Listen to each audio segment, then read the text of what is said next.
नमस्कार विद्यार्थी मित्रांनो,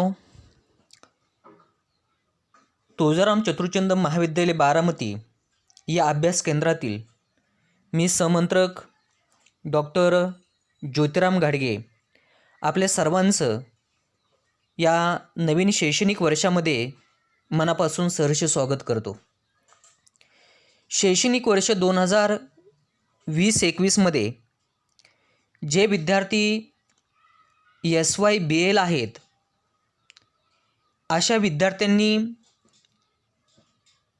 जर इकॉनॉमिक्स विषय अध्ययनासाठी निवडला असेल तर अशा विद्यार्थ्यासाठी हा माझा व्हिडिओ आहे। अर्थातच इको 218 हा SYBA इकॉनॉमिक्सचा पेपर कोड आहे। इको 218चा हा लेक्चर आहे। विद्यार्थी मित्रांनो, आज आपण या इको 218 मधील एक पहिला कंटेंट समजून घेणार आहोत। खऱ्या अर्थाने कोर्स कोड किंवा बुक कोड की जो इको 218 आहे या पेपरचा टोटल सिलेबस हा 3 पुस्तकामध्ये वर्गीकृत करण्यात आलेला आहे। त्यातील पुस्तक 1 म्हणजे अर्थशास्त्राचा अभ्यास विषय आणि अर्थव्यवस्था असा आहे। पेपर 2 आहे ते म्हणजे मागणी, पुरवठा आणि बाजार याचा आपल्याला अभ्यास करावायचा आहे। आणि पेपर 3 मध्ये मक्तेदारी, बाजार आणि विभाजन याचं अध्ययन आपल्याला करावायचं आहे। थोडक्यात म्हणजे आपल्या लक्षामध्ये आलं असेल, इको 218 याचा असणारा जो काही सिलेबस आहे अशा प्रकारे पेपर 3 मध्ये पुस्तक 3 मध्ये वर्गीकृत करण्यात आलेला आहे। या आजच्या लेक्चरमध्ये पुस्तक 1 मधील जो काही कंटेंट्स आहे तो म्हणजे इकॉनॉमिक्स प्रॉब्लेम्स, ज्याला मराठीमध्ये आर्थिक प्रश्न असं म्हणतात। आपल्याला आर्थिक प्रश्न म्हणजे काय आणि आर्थिक प्रश्न कोणकोणते असतात हे समजून घ्यावायचं आहे। खरं तर आर्थिक प्रश्न आणि अर्थशास्त्राची व्याख्या याच्यामध्ये खूप जवळचा संबंध आहे। तुम्हा सर्वांना माहीतच आहे की मानवाच्या गरजा अमर्यादित असतात, व्यक्तीच्या गरजा अमर्यादित असतात, परंतु गरजा पूर्ण करण्यासाठी ज्या साधनांची गरज पडते ती साधनं मात्र मर्यादित असतात। म्हणजे काय तर गरजा अमर्यादित असतात, म्हणजे गरजा आपल्या अनेक असतात। गरजा अमर्यादित म्हणजे काय तर गरजा आपल्या अनेक असतात, परंतु या गरजा पूर्ण करण्यासाठी जी काही साधनं असतात, साधनं म्हणजे त्याला पैशाची गरज भासणार आहे, वेळेची गरज भासणार आहे किंवा इतर गोष्टी आहेत। म्हणजे गरजा पूर्ण करण्यासाठी जी साधनं असतात ती साधनं मात्र मर्यादित असतात आणि त्यामुळेच खऱ्या अर्थाने आर्थिक प्रश्न निर्माण होतो। मात्र याच्यामध्ये समन्वय ज्या शास्त्राच्या माध्यमातून साधला जातो ते शास्त्र म्हणजे अर्थशास्त्र। पहा, आपण अर्थशास्त्राची व्याख्या अतिशय साध्या आणि सोप्या शब्दामध्ये काय समजून घेत आहोत की मानवी गरजा अमर्यादित आहेत। अमर्यादित म्हणजे असंख्य गरजा आहेत, परंतु या असंख्य गरजा पूर्ण करण्यासाठी साधनं मात्र असंख्य नाहीत, तर साधनं मात्र मर्यादितच आहेत। आणि म्हणून अमर्यादित गरजा मात्र मर्यादित परंतु पर्यायी उपयोगाची साधनं यांच्यामध्ये ज्या शास्त्राने मेळ घातला जातो ते शास्त्र म्हणजे अर्थशास्त्र होय। या व्याख्येवरूनच खऱ्या अर्थाने आर्थिक प्रश्न, इकॉनॉमिक्स प्रॉब्लेम हे क्रिएट होतात। आणि म्हणूनच हे आर्थिक प्रश्न कसे सोडवायचे हे आपल्याला आज समजून घ्यावायचे आहे. हे आर्थिक प्रश्न केवळ व्यक्तिगत नसतात, तर हे आर्थिक प्रश्न राष्ट्रीय लेवलला सुद्धा असतात. इथे व्यक्तिगत प्रश्न म्हणजे काय आणि राष्ट्रीय प्रश्न म्हणजे काय ते एकदा आपण समजून घेऊया. व्यक्तिगत प्रश्न म्हणजे एका व्यक्तीचा असलेला प्रश्न आहे.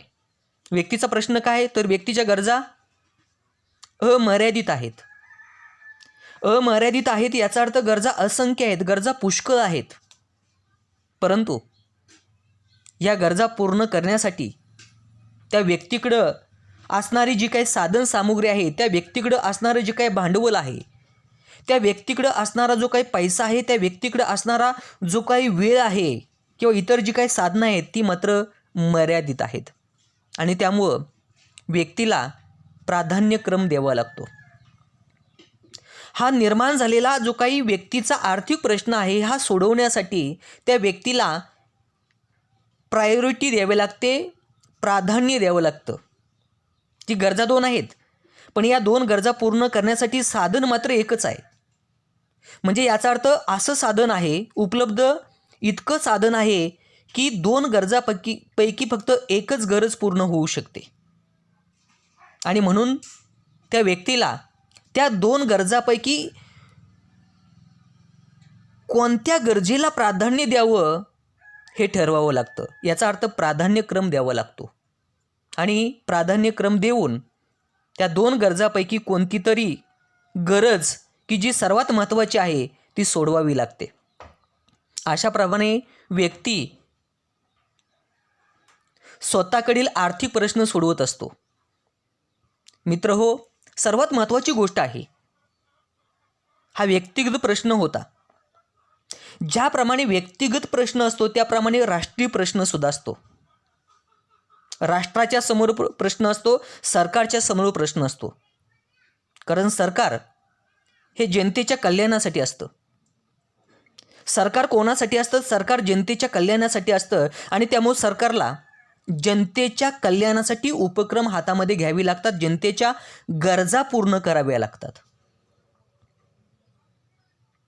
परंतु जनतेच्या ज्या गरजा आहेत त्या जनतेच्या गरजा अमर्यादित आहेत. जनतेच्या गरजा पुष्कळ आहेत, जनतेच्या गरजा अनेक आहेत, असंख्य आहेत. मात्र या जनतेच्या गरजा पूर्ण करण्यासाठी सरकारकडे एकंदरीत राष्ट्रामध्ये अस्तित्वात असणारी किंवा उपलब्ध असणारी जी साधन सामुग्री आहे ती मात्र मर्यादित आहे. साधन सामुग्रीची मात्र टंचाई आहे.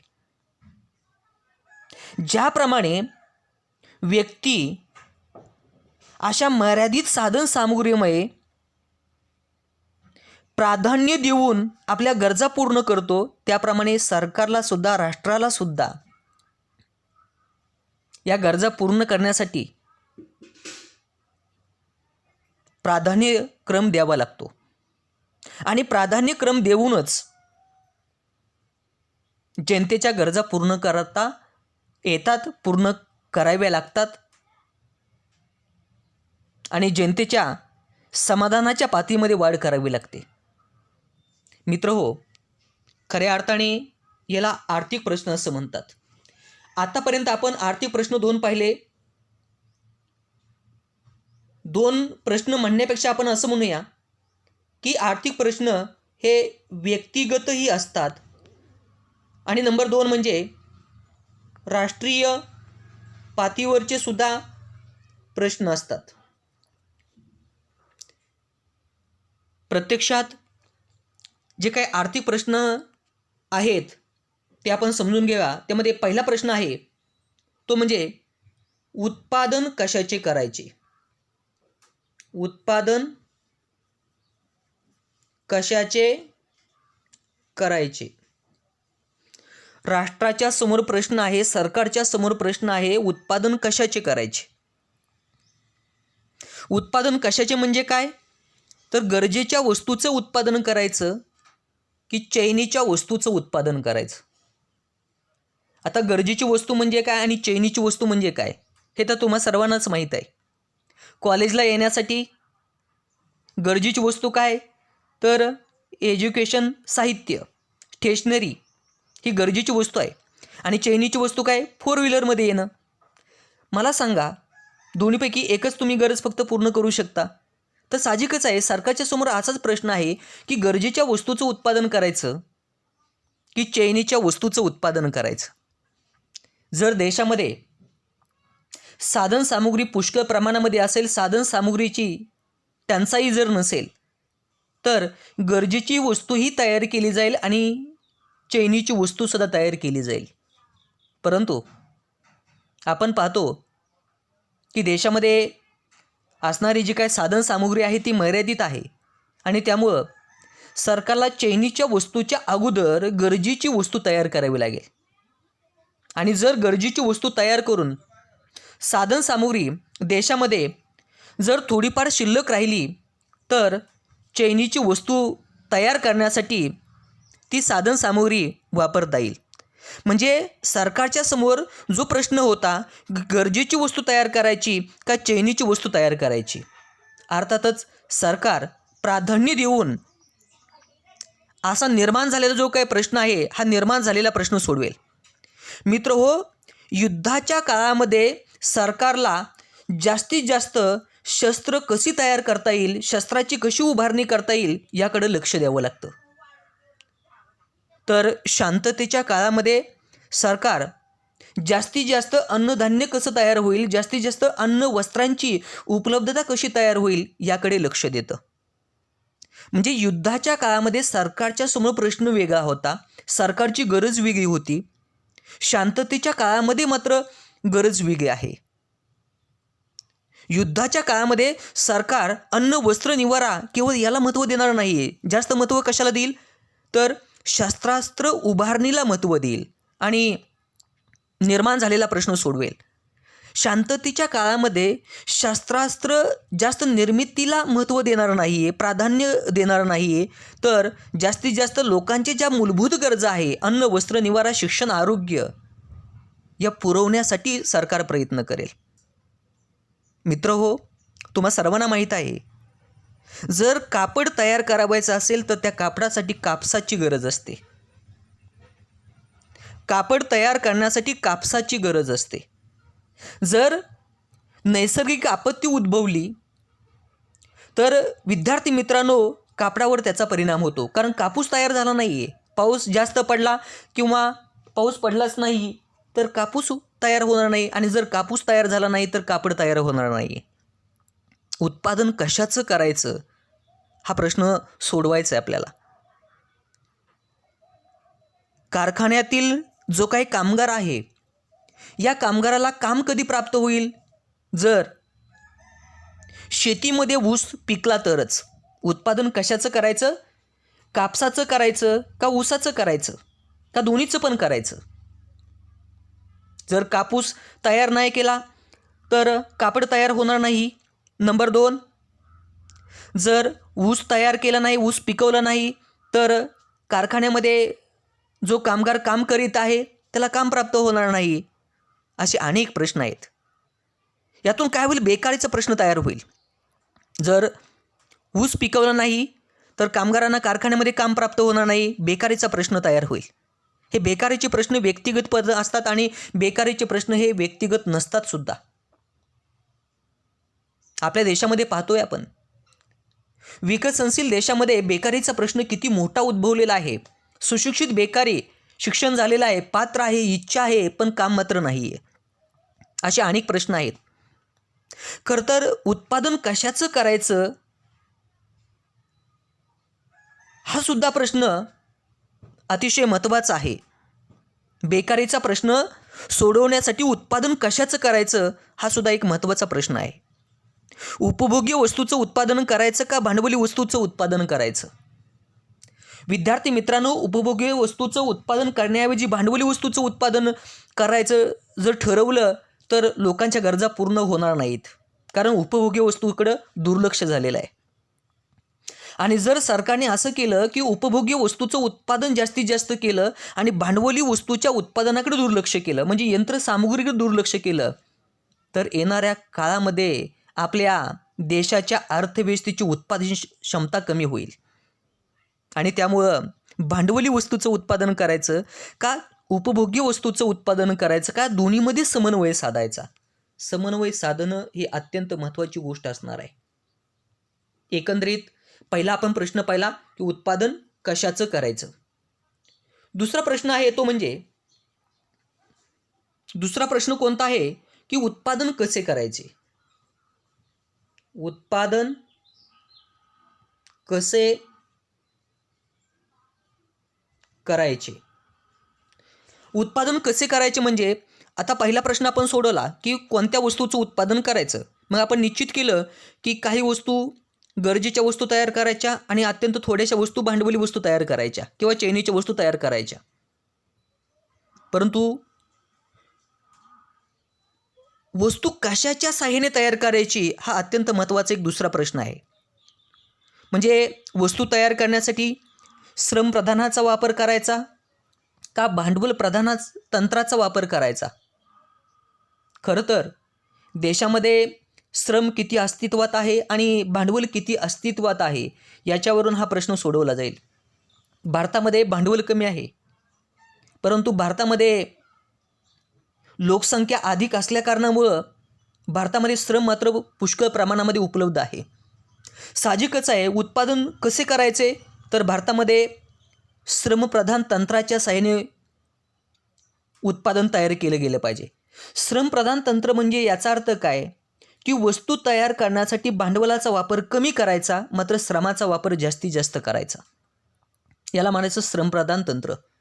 आणि भांडवल प्रधान तंत्र म्हणजे काय तर वस्तू तयार करण्यासाठी वस्तूच्या निर्मितीमध्ये श्रमाचा वापर कमी करायचा मात्र भांडवलाचा वापर जास्त करायचा. याला भांडवल प्रधान तंत्र असं म्हणायचं. साहजिकच आहे अमेरिका देश हा भांडवल प्रधान तंत्राचा उपयोग करेल, कारण अमेरिकेमध्ये भांडवल मुबलक प्रमाणामध्ये आहे, पुष्कळ प्रमाणामध्ये आहे. पण भारताला मात्र या भांडवल प्रधान तंत्राचा वापर करता येणार नाही आहे, कारण भारतामध्ये लोकसंख्या जास्त आहे आणि भारतामध्ये लोकसंख्या जास्त प्रमाणात असल्या कारणामुळं भारताला श्रमप्रधान तंत्राचाच वापर करावा लागेल. साहजिकच विद्यार्थी मित्रांनो, हे सुद्धा वस्तू कोणत्या स्वरूपाची आहे याच्यावर ते डिपेंड राहील. जर ऊस तोडणीसाठी कामगाराचा उपयोग मोठ्या प्रमाणामध्ये केला तर कामगारांना काम प्राप्त होईल, कामगारांना रोजगार मिळेल, कामगाराला उत्पन्न मिळेल आणि कामगारांचा उदरनिर्वाहाचा प्रश्न सुटेल. परंतु ऊस तोडणीसाठी जर अलीकडच्या काळामध्ये जे मशीन आलेलं आहे त्या मशीनचा जर उपयोग मोठ्या प्रमाणामध्ये केला तर कामगारांना काम प्राप्त होणार नाही, रोजगार मिळणार नाही, उत्पन्न मिळणार नाही, उदरनिर्वाहाचा त्यांचा प्रश्न सुटणार नाही. तसंच आहे अलीकडच्या काळामध्ये गव्हाच्या कापणीचं यंत्र आलेलं आहे. या यंत्रामुळं काय होत आहे की लोकांना रोजगार भेटत नाही, श्रमिकाला काम प्राप्त होत नाही आणि त्यामुळं वस्तू कशाच्या साहाय्याने तयार करायची म्हणजे श्रमाच्या साहाय्याने वस्तू तयार करायची का यंत्राच्या साहाय्याने भांडवल प्रधान तंत्राच्या साहाय्याने वस्तू तयार करायची हा सुद्धा प्रश्न आहे. हा सुद्धा प्रश्न सोडवला गेला पाहिजे. अर्थात याच्यामध्ये समन्वय साधला गेला पाहिजे. श्रम अस्तित्वात जास्त आहे का भांडवल जास्त अस्तित्वामध्ये आहेत हे त्या देशावर अवलंबून राहील. तिसरा प्रश्न आहे की उत्पादन किती करायचे. उत्पादन किती करायचे. पहिला प्रश्न आपण काय पाहिला की उत्पादन कशाचं करायचं. दुसरा प्रश्न आपण काय पाहिला की उत्पादन कसं करायचं. आता उत्पादन कशाचं करायचं हे आपण निश्चित केलेलं आहे. उपभोग्य वस्तूचं उत्पादन करायचं आहे. उत्पादन कसं करायचं आहे तर भांडवल प्रधान तंत्रापेक्षा श्रमप्रधान तंत्राचा वापर जास्त करून उत्पादन करायचं आहे हे आपण निश्चित केले. पण आता किती उत्पादन करायचं हा सुद्धा आपण प्रश्न सोडवला गेला पाहिजे. मित्रहो, उत्पादन किती करायचं हा प्रश्न सोडवताना देशातील लोकांची गरज पाहिली गेली पाहिजे. जास्त उत्पादन केले तर साधन सामुग्री दुसरीकडून आणावी लागेल. एखाद्या वस्तूचं जास्त उत्पादन जर केलं आणि एखाद्या वस्तूचं कमी उत्पादन केलं पण ज्या वस्तूचं उत्पादन जास्त करायचं ठरवलं तर देशामध्ये तेवढी साधनसामुग्री अस्तित्वामध्ये नाही आहे आणि त्यामुळं अशी साधनसामुग्री दुसऱ्या देशाकडून आणावी लागेल. याचा अर्थ देशाच्या अर्थव्यवस्थेवर पुन्हा ताण येईल आणि त्यामुळं उत्पादन किती करायचं हे ठरवलं गेलं पाहिजे. आपल्याकडे शेती एकच आहे, आपल्याकडे शेती 1 एकर आहे. त्या 1 एकरामध्ये गव्हाची लागवड करायची का ऊसाची लागवड करायची हा प्रश्न आहे. उत्पादन किती करायचं? जर गहू अतिशय कमी केला आणि ऊस जास्त लावला गेला तर परत उपभोगाचा प्रश्न तयार होईल. नुसता गहूच लावला, जर ऊस लावला नाही तरीही प्रश्न तयार होणार आहे पुढचा. आणि त्यामुळे उत्पादन किती करायचं हा सुद्धा एक प्रश्न आहे, तो सोडवला गेला पाहिजे.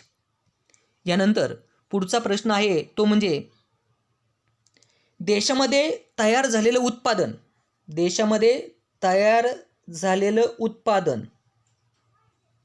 त्या उत्पादनाचं काय करायची वाटप, उत्पादनाची काय करायची वाटप करायची. म्हणजे देशामध्ये तयार झालेलं उत्पादन कसं करायचं. आतापर्यंत काय प्रश्न पाहिले आपण बघा. उत्पादन कशाचं करायचं, नंबर 2 उत्पादन कसं करायचं, नंबर 3 उत्पादन किती करायचं हे आपण निश्चित केलेलं आहे. आता उत्पादन किती करायचं हे निश्चित केले. मग उत्पादन प्रत्यक्षात तयार झाल्यानंतर त्याचं वाटप कसं करायचं हा प्रश्नसुद्धा सोडवणं तितकंच गरजेचं आहे.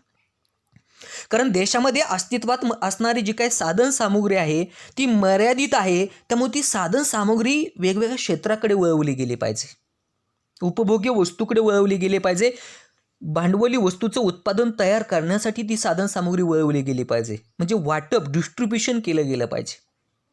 देशामध्ये उत्पादित झालेली वस्तू, त्या उत्पादित झालेल्या वस्तूचं वाटप करणं तितकंच गरजेचं आहे. हे जे वाटप आहे हे वाटप न्यायपूर्ण झालं गेलं पाहिजे. न्यायपूर्ण झालं गेलं पाहिजे म्हणजे आपल्या देशामध्ये सर्वच लोक श्रीमंत नाहीत किंवा सर्वच लोक गरीब नाहीत. काही लोक गरीब आहेत, काही लोक मध्यम उत्पन्न गटातील आहेत, तर काही लोक अतिश्रीमंत आहेत, काही लोकांच्याकडे खूप पैसा आहे. मित्रहो, यासाठी सरकार न्यायपूर्ण असं वाटप करतं की जे लोक गरीब आहेत त्या गरीब लोकांना जे काही अन्नधान्य वाटप करायचं आहे, अन्नधान्याचं जे वितरण करायचं आहे ते स्वस्त धान्य दुकानाच्या माध्यमातून वितरण करतं. याचा अर्थ रेशनिंग व्यवस्था आपल्या देशामध्ये अस्तित्वात आहे. हे रेशनिंग व्यवस्था श्रीमंत लोकांच्यासाठी नाही आहे. ही रेशनिंग व्यवस्था, हे स्वस्त धान्य दुकानं ही गरीब लोकांच्यासाठी आहेत की जे जास्त खर्च करू शकत नाहीत आणि उदरनिर्वाहाचा खर्च भागवू शकत नाहीत. मित्रहो, जो तांदूळ 100 रुपये किमतीचा आहे तो तांदूळ स्वस्त धान्य दुकानामध्ये त्या प्रकारचा नसेल, कमी क्वालिटीचा असेल, कमी दर्जाचा असेल, पण तोच तांदूळ किंवा तांदूळ ही वस्तू स्वस्त धान्य दुकानामध्ये अत्यंत कमी किमतीला प्राप्त होते. याचा अर्थ सरकारने वाटप केलं. सरकारने वाटप करण्यासाठी काय केलं, स्वस्त धान्य दुकानाची निर्मिती केली, स्वस्त धान्य दुकानाची व्यवस्था केली आणि स्वस्त धान्य दुकानाच्या माध्यमातून देशामध्ये गरीब असणारी जी काही जनता आहे, गरीब असणारी जी काही लोक आहेत त्यांच्यापर्यंत अन्नधान्य पुरवण्याचं, पोच करण्याचं कार्य केलं. म्हणजे ज्याला गरज आहे त्याला ती वस्तू मिळाली गेली पाहिजे. गरीबाला ज्या वस्तूची गरज आहे ती वस्तू गरीबाला दिली गेली पाहिजे, तिथपर्यंत पोच झाली गेली पाहिजे.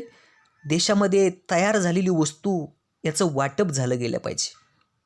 अशा प्रकारे विद्यार्थी मित्रांनो, या आजच्या लेक्चरमध्ये आज आपण जे काही महत्त्वाचा कंटेंट समजून घेतला तो म्हणजे अर्थशास्त्र म्हणजे काय. नंबर 2, अर्थशास्त्रामध्ये आर्थिक प्रश्न कोणकोणते असतात, जसं की उत्पादन कशाचे करायचे, गरजेच्या वस्तूचं उत्पादन करायचं का चैनीच्या वस्तूचं उत्पादन करायचं. नंबर 2, उत्पादन कसं करायचं. पहिला प्रश्न सोडवला की चैनीच्या वस्तूच्या ऐवजी गरजेच्या वस्तूचं उत्पादन करायचं. मग दुसरा प्रश्न परत निर्माण झाला की मग गरजेची वस्तू कशी तयार करायची, श्रमाच्या सहाय्याने तयार करायची का भांडवलाच्या सहाय्याने तयार करायची.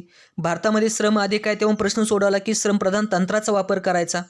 म्हणजे उत्पादन कसं करायचं तर श्रमाच्या सहाय्याने उत्पादन तयार करायचं. पण तिसरा प्रश्न पुन्हा तयार झाला की उत्पादन किती करायचं. तर साहजिकच देशामध्ये जनतेची जेवढी गरज आहे त्या गरजेला अनुसरून उत्पादन निश्चित केलं आणि सर्वात शेवटचा एक प्रश्न आपण पाहिला की तयार झालेली वस्तू त्याचं वाटप झालं गेलं पाहिजे. देशामध्ये अस्तित्वात असणारी जी काय साधन सामुग्री आहे त्याचं वाटप झालं गेलं पाहिजे. देशामध्ये श्रीमंत लोक आहेत, गरीब लोक आहेत, गरीब लोकांनाही न्याय केला पाहिजे, गरीब लोकांच्याही गरजा पूर्ण झाल्या गेल्या पाहिजेत. अशा प्रकारे आपण या आजच्या लेक्चरमध्ये अर्थशास्त्र म्हणजे काय ते समजून घेतलं. आर्थिक प्रश्न कोणकोणते आहेत ते आपण समजून घेतलं आणि आर्थिक प्रश्न कशा सोडवायचे हे आपण समजून घेतलं. विद्यार्थी मित्रांनो, आपण या ठिकाणी थांबूया. पुन्हा भेटूया नेक्स्ट संडेला नेक्स्ट कंटेंटसाठी. धन्यवाद.